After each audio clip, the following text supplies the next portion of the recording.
Hello everyone, and welcome to my General Hospital Today channel. Jason discovers the identity of Anna's kidnapper. Anna Devane is kidnapped. Jason arrived at Anna's office at her behest, and she acknowledged the anniversary of Sam's death. Jason was asked by Anna to inquire with Bit about whether Faison was still alive. Jason thought it was preposterous that Faison was living and breathing, but Anna pointed out that Britt and Nathan are back, so why not their dad? Anna acknowledged that she felt like she could breathe for the first time in years after Faison passed away. Anna said in fear, "Now, I just kind of feel a familiar feeling in the pit of my stomach, like Faison's presence is closing in on me." Anna acknowledged that she sounded crazy, but Jason understood that Faison had done terrible things to Anna and the people she loved. Jason agreed to discuss Faison with Britt.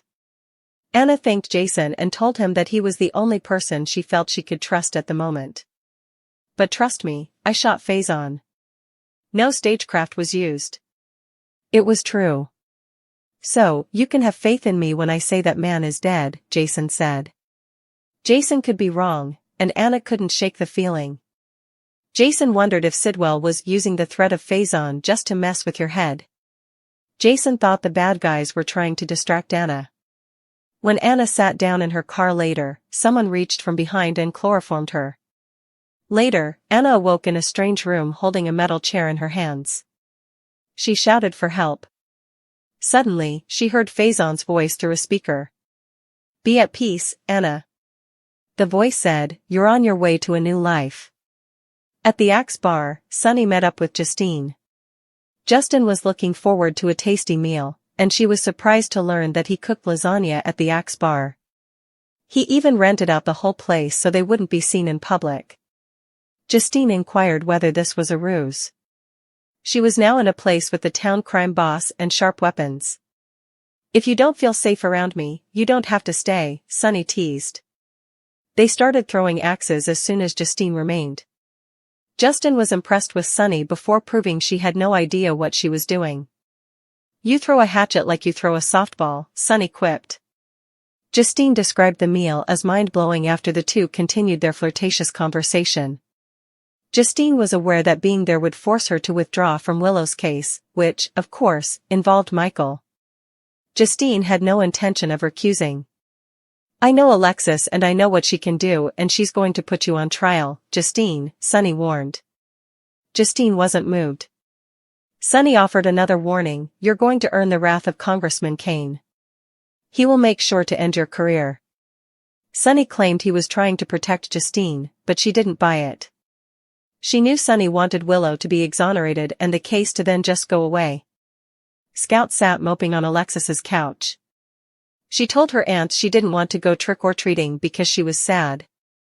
She finally agreed to watch a movie with her aunts, as well as decorate pumpkins. Molly left to get a treat for Scout. Scout mentioned that her father never talks about her mother as they decorated. "He only talks about Willow," Scout said. Christina told her that she loved talking about Sam and would tell Scout stories if she wanted to hear them. Scout asked what Christina missed most about Sam. Sam's ability to fix anything and her sense of adventure, Christina said, were things she missed. Sam used to tell a sad Christina to remember that tomorrow could always be a better day. Scout said that it was hard to do sometimes. Scout was reassured by Christina that her mother was looking out for her. Spinelli and Felicia took James to Bobby's after trick-or-treating to meet with Nathan. As soon as James saw Cody, he brushed right past Nathan to show Cody his candy haul. Felicia introduced Cody and Nathan to one another. When Nathan noticed that James preferred Cody, he went to sit at a table by himself. Felicia joined Nathan and asked if he was okay.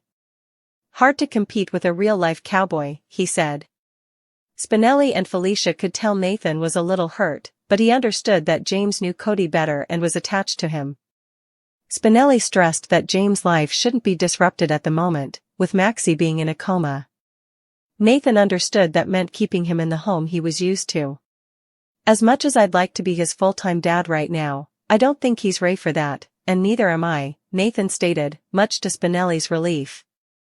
At the other table, Cody and James went through James' candy when Molly approached with some baked goods for Scout. Cody walked Molly out to her car, saying that those were some heavy cupcakes, so she might need help. He left James at the table with his family because he knew James should get to know his dad. James offered Nathan a lollipop, remembering that his favorite flavor was grape. He then told Nathan some trick-or-treat stories, which broke the ice a bit. When they walked outside, Cody explained to Molly that her cupcakes gave him an excuse to leave so James could spend time with Nathan. Molly was impressed with how thoughtful Cody was. Back at Alexa's house, Molly mentioned Cody being at Bobby's, as Christina noticed that Molly lit up when she said Cody's name. Danny stopped by Alexa's office and told her he was too old to trick-or-treat. Besides, trick-or-treating will just bring back memories of losing Mom, he said. Danny was reassured by Alexis that she would be there for him and that he would not need to be strong around her. Danny lamented the Scout and Drew situation, saying it wasn't fair. Alexis agreed. The worst part is, when my mom went into surgery, the one thing she asked me to do was look after Scout. Now I can't even do that. I screwed up. I let Mom down, Danny said. Alexis told Danny none of that was his fault. Danny was getting punished by Drew because he was Jason's son. She blamed the whole mess on Drew, but Danny still felt guilty. I still feel like I messed up. Danny said, I couldn't stop myself from ripping into him. Alexis told him he was just like Sam. Danny admitted how much he missed his mom. Especially tonight. I can't believe she's already been gone a year, he said. Alexis hugged her grandson and said Sam lived on in Danny and Scout. Soon, Jason arrived to take Danny home. Before he left, Danny gave Alexis a treat bag for his sister. Alexis said the candy was Sam's favorite. Outside Alexis' office, Danny asked Jason where they would be sleeping tonight now that Drew owned the house. Jason told him he had some good news. After Jason and Danny left, Alexis went home and gave Scout the candy from Danny as they all settled in for a Davis girls' night. They also all ate some candy while toasting to Sam. Gio was surprised to see Tracy sitting alone in the Quartermain living room. I thought Ronnie kicked you out of the house, he said. The fortune has turned around. In my favor. Apparently, Monica did not give the house to Ronnie. She gave it to me, Tracy said. Tracy went over the entire background of Marty, Ronnie, and the forged will. When Gio heard that Ronnie had torn up the sale papers before Tracy arrived with the will, he was just glad that the house was staying under Quartermain ownership, but asked where everyone else was. Tracy told him that she kicked them all out and why. She had already come clean, Gio said, but she had already come clean. Tracy was shocked by Joe's apparent support for Ronnie. He explained that Ronnie had been a regular at Bobby's for the last few weeks. I've gotten to know her. She may have made a mistake, but she's still a decent person. Gio pointed out that nothing had been permanently damaged. Gio made the suggestion, I just think you should cut her a little slack. Tracy argued, I'm not in the slack-cutting business. My family is free to relocate if they are unable to accept my decision. The good news is that more is available to you, she continued. Gio told her that he was fine living with his grandfather, to which Tracy replied, yeah, you're not safe at Sunny's. Okay, I see. Sunny forever, Tracy mockingly cheered. Gio then told Tracy his theory on why Monica left her the house. I think Monica left you the house because she trusted you to hold this family together, Gio said, to which Tracy laughed. Why would Monica trust me to keep this family together? Tracy asked. Gio told Tracy that she'd been doing that all year. You fought for Michael's children to be here when he was in the hospital. You saved the crypt and you saved this house from being sold, Gio pointed out. Tracy said she was always up for a good fight. I'm not the glue to keep this together. I'm too harsh and unforgiving, Tracy admitted. Gio thought that meant Tracy knew she was wrong, but she balked at that idea. They picked Monica's sister over me, she angrily said. They didn't, Gio reasoned. All they did was ask you to acknowledge that she is part of the family and be a little nicer, but that's not picking her over you. That's expecting you to act with generosity. That's what the head of the family does. Whether you're ready or not, you are the head of the Quartermaines now. Tracy argued that she wasn't qualified for the position. Gio didn't agree. He stated, admit it, you need them as much as they need you. Tracy finally admitted that Gio was correct, choked up. Just then, Jason and Danny arrived home. Danny asked where everyone was. I don't know, Tracy said as she looked over at Gio. Hopefully, they will all be home soon. Jason's alarm bells, Sonny's tempting offer, Danny's devastation. Jason Morgan may hear some alarm bells while Sonny Corinthos extends a tempting offer. The following is what GH fans can expect to see next, as Danny Morgan will also struggle with some devastation. Despite Danny's best efforts to be there for Scout Quartermaine, he's obviously been hitting roadblocks thanks to Drew Kane's restraining order. Danny just wants a chance to see his little sister and let Scout know he cares, especially since Halloween is tough for them both. The holiday is a reminder of Sam McCall's demise, but Danny hasn't been able to comfort Scout at all. Alexis Davis will assure Danny that this is not the case, despite the fact that he will believe that he has let Sam down. As Alexis gives Danny a boost, she'll point the finger at Drew and reassure him that Sam won't hold him accountable. Giovanni Gio Palmieri will arrive at the Quartermaine mansion more prepared to embrace his family and the family home. Of course, that'll be a problem since Tracy Quartermaine just kicked everyone to the curb for standing with remorseful Veronica Ronnie Bard. Gio will get updates on Martin Gray's altered will scam and Ronnie's involvement. Tracy will talk about the whole situation and say that she now owns the Q Manse. As a result, Gio will tell Tracy to stop keeping the family out and maybe promise to do the same. At Bobby's, Damian Spinelli and Felicia Scorpio will meet with Nathan West, who'll realize they don't want him to enforce custody of James West just yet. Since James needs stability while Maxie Jones is gone, Felicia and Spinelli will encourage Nathan to hold off for a while. As long as there are still plenty of opportunities for father-son bonding, Nathan is likely to agree. As for Sonny, it looks like he'll lure ADA Justine Turner to the hatchet-throwing range for some private time together. Sonny will note that Justine is free to leave if she doesn't feel safe, but she might counter that she doesn't mind a little danger. Although Sonny and Justine are playing each other, they'll share a spark-filled moment that's hard to ignore on Wednesday's show. Despite all of their plotting, it is clear that something real is taking place between Justine and Sonny. Meanwhile, Anna Devane will want to find a way to confirm if Caesar Faison somehow survived. Anna will believe that she must be the one to permanently remove Faison from the map if Faison is still present somewhere. Jason will most likely be scared when Anna tells him all of this information. Jason may sound the alarm to Anna and worry she's putting herself at risk, especially if she's not relying on the proper backup.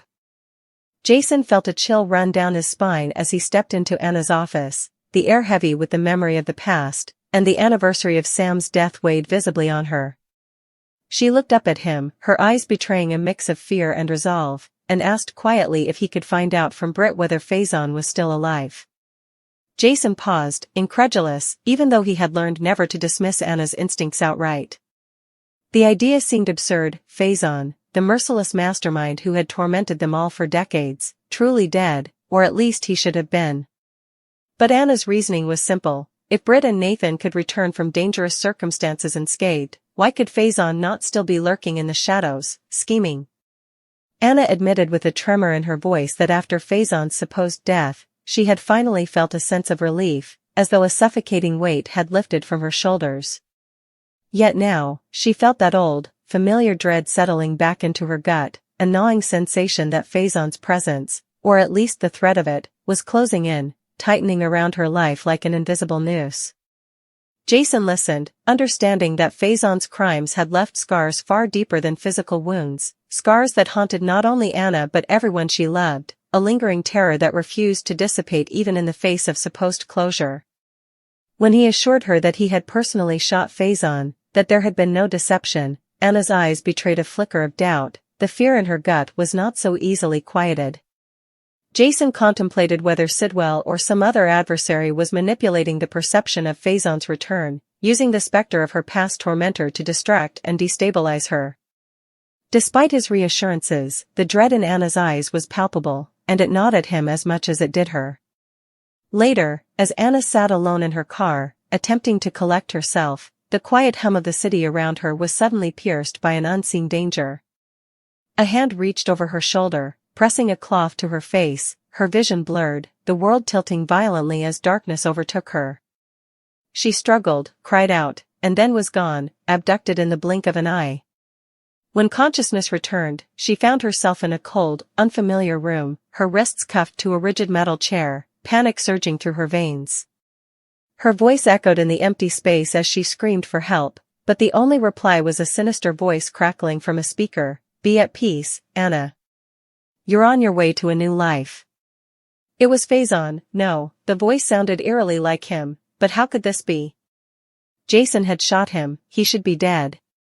And yet, every word was a dagger to her psyche, a calculated attempt to dismantle her mental and emotional defenses, a reminder of the years of terror she had endured. Meanwhile, elsewhere in town, Sunny was orchestrating a different kind of diversion at the Axe Bar, meeting Justine for an evening that blended playful competition with underlying strategy. Justine marveled at the fact that Sunny, the town's notorious crime boss, had prepared lasagna and rented out the entire bar for their private session. Yet she was cautious, questioning whether the convivial scene was a trap. Sunny's charm and teasing persistence eased some of her suspicions, yet she remained acutely aware that every interaction in this town carried a potential risk. They threw axes, sparred in jest, and laughed. The tension of the outside world momentarily lifted, allowing a rare glimpse of humanity in Sunny. Over the meal, Justine enjoyed what she described as mind-blowing cuisine, but beneath their casual banter, the stakes were high. Sunny warned that Alexis, with her sharp legal mind, could force Justine into recusal over Willow's case, a maneuver that would have repercussions for many involved. Justine, however, was unshaken, standing firm in her convictions, unwilling to be manipulated. Sunny's warnings underscored the complexity of their world. Even moments of levity and camaraderie were interlaced with danger, strategy, and hidden motives, reflecting the delicate balance each character maintained between personal desire and protective responsibility. Elsewhere, Scout Davis wrestled with the melancholy of loss, moping on Alexis's couch. Trick-or-treating held no joy for her this year. The absence of her mother left a tangible void in the celebration. Eventually, through gentle coaxing, she agreed to watch a movie and decorate pumpkins with her aunts. The small, mundane activities provided a fragile but necessary balm for the grief that pervaded her young life. Scout's observations about her father's silence regarding her mother illuminated the lingering pain and unresolved emotions that ran through the Davis family. Christina reassured her, recounting stories of Sam's adventurous spirit, her problem-solving ingenuity, and her philosophy that tomorrow could always be better, a message of hope amid the shadows of sorrow. These stories were small threads of continuity, stitching together the fragmented lives of those who remained, a subtle reminder that even in loss, love persisted. At Bobby's, Spinelli and Felicia navigated the delicate terrain of family dynamics, attempting to reconcile the competing influences of Nathan, Cody, and James, whose innocent preferences threatened to unsettle the carefully maintained balance of parental attention. Nathan's quiet acknowledgement of the limitations in his current role as father revealed a man grappling with responsibility, regret, and the instinct to protect his child from further upheaval. Cody, perceptive and considerate, created space for James to connect with Nathan while ensuring that familial bonds were nurtured without imposing strain, a microcosm of the broader theme of protection, loyalty, and strategic navigation of relationships that permeated every interaction in this world. Molly's small gestures, the exchange of cupcakes, and thoughtful observations reinforced the importance of subtlety, foresight, and attentiveness in maintaining harmony, even amidst the chaos that surrounded them. Meanwhile, Alexis dealt with the emotional weight of her own family responsibilities. Danny's lament over his perceived failings and his grief for Sam underscored the pervasive shadow that loss cast over the family. Alexis's gentle guidance and reassurance emphasized the importance of compassion and understanding in moments of vulnerability, highlighting the delicate balance between holding oneself accountable and accepting the limits of one's control. Jason's presence offered a grounding force, providing stability for Danny and reinforcing the network of support that allowed the family to endure and persevere, even when facing profound challenges. In the Quartermain household, Gio and Tracy engaged in a philosophical and emotional debate over the family legacy, responsibilities, and the nuanced expectations placed upon them by Monica's decisions. Tracy's defiance and self-perceived inadequacies contrasted with Jo's steady insistence on the value of her role, illustrating the tension between personal doubt and external expectation. Their exchange illuminated the broader thematic undercurrent that wove through the lives of all characters: the necessity of balancing self-perception with duty, the interplay between authority and empathy, and the subtle ways in which leadership demanded both toughness and generosity. The eventual acknowledgement by Tracy of her responsibilities, catalyzed by Jo's reasoning, reflected the broader motif of reluctant acceptance and the gradual, often difficult, realization of one's place in a complex web of relationships. Amidst all these converging storylines, the core tension remained Anna's abduction. Jason, driven by a mixture of fear, loyalty, and determination, tirelessly pursued leads,